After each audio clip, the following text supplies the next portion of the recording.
ಅಖಾಡಕ್ಕಿಳಿಯೋ JDS ಕಲಿಗಳು ಯಾರ್ಯಾರು ಗೊತ್ತಾ? ನೋಡೋಣ ಬ್ರೇಕಿಂಗ್ ನ್ಯೂಸ್ ನಲ್ಲಿ.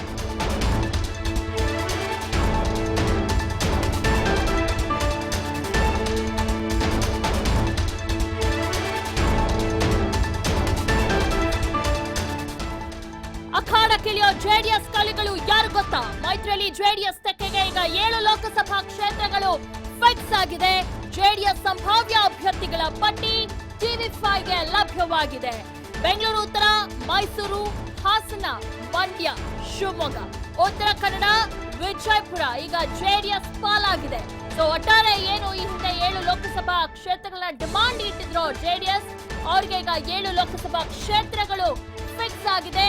ಇನ್ನುಳಿದ ಕ್ಷೇತ್ರಗಳನ್ನ ಕಾಂಗ್ರೆಸ್ ತೆಗೆದುಕೊಂಡಿದೆ. ಸೊ ಹೀಗಾಗಿ 7 ಕ್ಷೇತ್ರಗಳಲ್ಲಿ ಲೋಕಸಭಾ ಕ್ಷೇತ್ರಗಳು ಫಿಕ್ಸ್ ಆಗಿದ್ದು, ಆ ಕ್ಷೇತ್ರಗಳಲ್ಲಿ ಯಾರೆಲ್ಲ ಅಭ್ಯರ್ಥಿಗಳು ಕಂಟೆಸ್ಟ್ ಮಾಡ್ತಾರೆ ಕೆಲವೇ ಕ್ಷಣಗಳಲ್ಲಿ ನಿಮ್ಮ ಮುಂದೆ ಇಡಲಿದೆ ವೀಕ್ಷಕರೇ.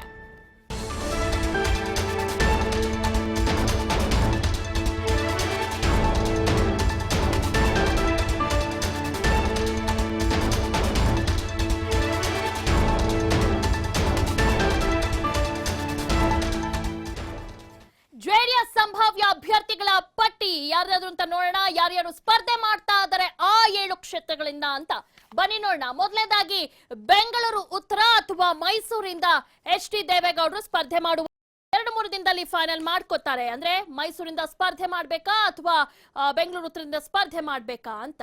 ಇನ್ನು ಹಾಸನದಿಂದ ಪ್ರಜ್ವಲ್ ರೇವಣ್ಣ ಅವರು ಏನು ಫೈನಲ್ ಆಗಿದೆ ಅವರ ಹೆಸರು. ಸೊ ಹೀಗಾಗಿ ಅವರು ಪ್ರಜ್ವಲ್ ರೇವಣ್ಣ ಅವರು ಹಾಸನದಿಂದ ಈ ಬಾರಿ ಸ್ಪರ್ಧೆ ಮಾಡ್ತಾರೆ. ವಿಧಾನಸಭಾ ಚುನಾವಣೆಯಲ್ಲಿ ಅವರು ಸ್ಪರ್ಧೆ ಮಾಡಬೇಕಿತ್ತು, ಆದ್ರೆ ಈಗ ಲೋಕಸಭಾ ಚುನಾವಣೆಯಲ್ಲಿ ಏನು ಈಗ ಸ್ಪರ್ಧೆ ಮಾಡ್ತಾ ಇದ್ದಾರೆ ಪ್ರಜ್ವಲ್ ರೇವಣ್ಣ.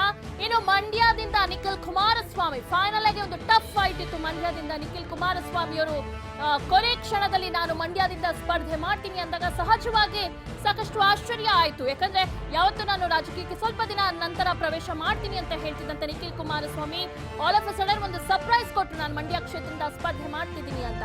ಇಲ್ಲಿ ಒಂದು ಟಫ್ ಫೈಟ್ ಇತ್ತು. ಸುಮಲತಾ ಅಂಬರೀಷ್ಗೆ ಟಿಕೆಟ್ ಅನ್ನ ಕೊಡ್ಬೇಕಿತ್ತು ಮಂಡ್ಯದಿಂದ ಅಂತ. ಫೈನಲ್ ಆಗಿ ಈಗ ನಿಖಿಲ್ ಕುಮಾರಸ್ವಾಮಿ ಅವರು ಮಂಡ್ಯದಿಂದ ಸ್ಪರ್ಧೆ ಮಾಡ್ತಾರೆ. ಅವರ ಹೆಸರು ಈಗ ಸಂಭಾವ್ಯ ಪಟ್ಟಿಯಲ್ಲಿ ಇದೆ.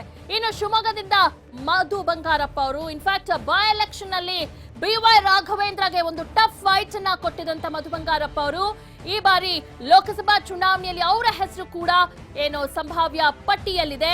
ಇನ್ನು ದೇವೇಗೌಡರು ಮೈಸೂರಿನಾದ್ರೂ ಆಯ್ಕೆ ಮಾಡ್ಕೋಬಹುದು, ಬೆಂಗಳೂರು ಉತ್ತರದಿಂದ ಅದು ಸ್ಪರ್ಧೆ ಮಾಡುವಂತ ಚಾನ್ಸಸ್ ಇದೆ. ಅದ್ರ ಬಗ್ಗೆ ಇನ್ನೂ ಅಂತಿಮವಾಗಿ ತೀರ್ಮಾನವನ್ನ ದೇವೇಗೌಡರು ತೆಗೆದುಕೊಂಡಿಲ್ಲ. ಆದ್ರೆ ಉಳಿದ ನಾಯಕರು ದೇವೇಗೌಡರು ಎಲ್ಲೇ ನಿಂತ್ಕೊಳ್ಳಿ ಅವ್ರನ್ನ ಗೆಲ್ಸ್ತೀವಿ ಅಂತ, ಅವ್ರನ್ನೇನ್ ಗೆಲ್ಸ್ಬೇಕಿಲ್ಲ, ಅವ್ರಿಗೆ ತುಂಬಾ ರಾಜಕೀಯದಲ್ಲಿ ಅನುಭವ ಇಂತರ ವ್ಯಕ್ತಿ, ಅವ್ರು ಎಲ್ಲಿ ನಿಂತ್ಕೊಂಡ್ರು ಗೆಲ್ತಾರೆ ಅನ್ನೋದು ಹಿರಿಯ ಜೆಡಿಎಸ್ ನಾಯಕರ ಒಂದು ಕಾನ್ಫಿಡೆನ್ಸ್. ಹೀಗಾಗಿ ಅವರ ಹೆಸರು ಸಂಭಾವ್ಯ ಪಟ್ಟಿಯಲ್ಲಿದೆ.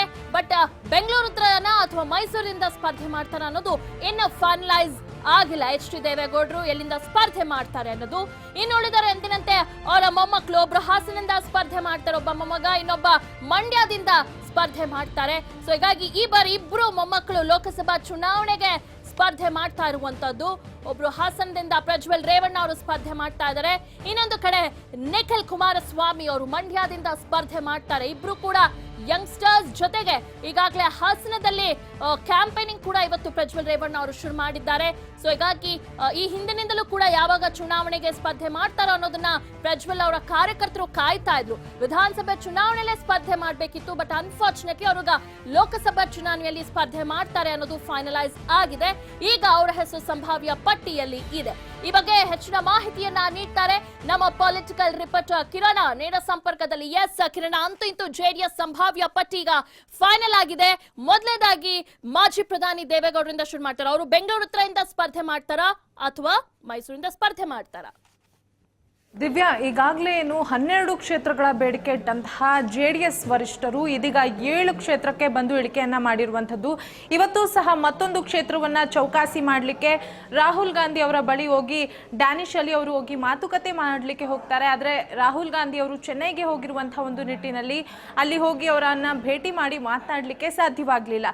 ಹೀಗಾಗಿ 7 ಕ್ಷೇತ್ರ ಈಗಾಗಲೇ ಏನು JDS ತೆಕ್ಕೆಯಲ್ಲಿದೆ ಅದರ ಬಗ್ಗೆ ಒಂದು ಹೆಚ್ಚಿನ ಗಮನವನ್ನ JDS ಕೊಡಲಿಕ್ಕೆ ಮುಂದಾಗ್ತಾ ಇರುವಂಥದ್ದು. ಜೊತೆಗೆ ಈಗಾಗಲೇ ಏನು ತುಮಕೂರು ಚಿಕ್ಕಬಳ್ಳಾಪುರ ಕ್ಷೇತ್ರವನ್ನ ಏನು ಕಾಂಗ್ರೆಸ್ನ ಹಾಲಿ ಸಂಸದರು ಇರುವಂತಹ ಒಂದು ಕಾರಣದಿಂದ ಆ ಕ್ಷೇತ್ರವನ್ನ ಬಿಟ್ಕೊಡ್ಲಿಕ್ಕೆ ಸಾಧ್ಯ ಆಗೋದಿಲ್ಲ ಅನ್ನುವಂತಹ ಒಂದು ಪಟ್ಟನ್ನ ಕಾಂಗ್ರೆಸ್ ನಾಯಕರು ಹಿಡಿದಿರ್ತಾರೆ.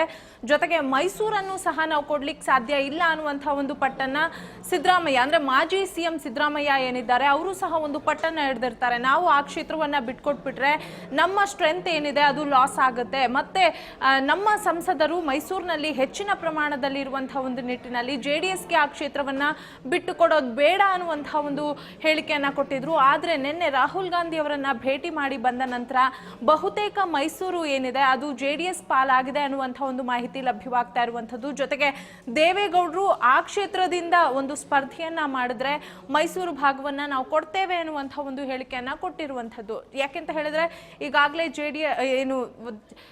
JDS ವರಿಷ್ಠರು ಬೆಂಗಳೂರು ಉತ್ತರದಿಂದ ಸ್ಪರ್ಧೆ ಮಾಡ್ತಾರಾ ಅಥವಾ ಮೈಸೂರಿಂದ ಸ್ಪರ್ಧೆ ಮಾಡ್ತಾ ಅನ್ನುವಂತಹ ಸಾಕಷ್ಟು ಚರ್ಚೆಗಳು ನಡೀತಾ ಇರುವಂತಹ ಬೆನ್ನಲ್ಲೇ ಮೈಸೂರನ್ನ ಏನು ಕಾಂಗ್ರೆಸ್ ಬಿಟ್ಟುಕೊಟ್ಟಿರುವಂಥದ್ದು ಸಾಕಷ್ಟು ಚರ್ಚೆಗೆ ಕಾರಣವಾಗಿರುವಂಥದ್ದು. ಜೊತೆಗೆ ಮಧು ಬಂಗಾರಪ್ಪ ಈಗಾಗಲೇ ಏನು ಉಪಚುನಾವಣೆಯಲ್ಲಿ ಸೋಲನ್ನ ಕಂಡಿದ್ರು ಶಿವಮೊಗ್ಗದಲ್ಲಿ, ಈಗ ಮತ್ತೆ ಅವರು ಸ್ಪರ್ಧೆ ಮಾಡಿದ್ರೆ ಅವ್ರಿಗೆ ಒಂದಷ್ಟು ಮತಗಳನ್ನ ಗಳಿಸ್ಕೊಳ್ಳಿಕ್ಕೆ ಚಾನ್ಸಸ್ ಇರುತ್ತೆ ಅನ್ನುವಂಥ ಒಂದು ನಿಟ್ಟಿನಲ್ಲಿ ಶಿವಮೊಗ್ಗದಲ್ಲಿ ಮತ್ತೆ ಮಧು ಬಂಗಾರಪ್ಪ ಅವರನ್ನ ನಿಲ್ಲಿಸಿರುವಂಥದ್ದು. ದಿವ್ಯಾ.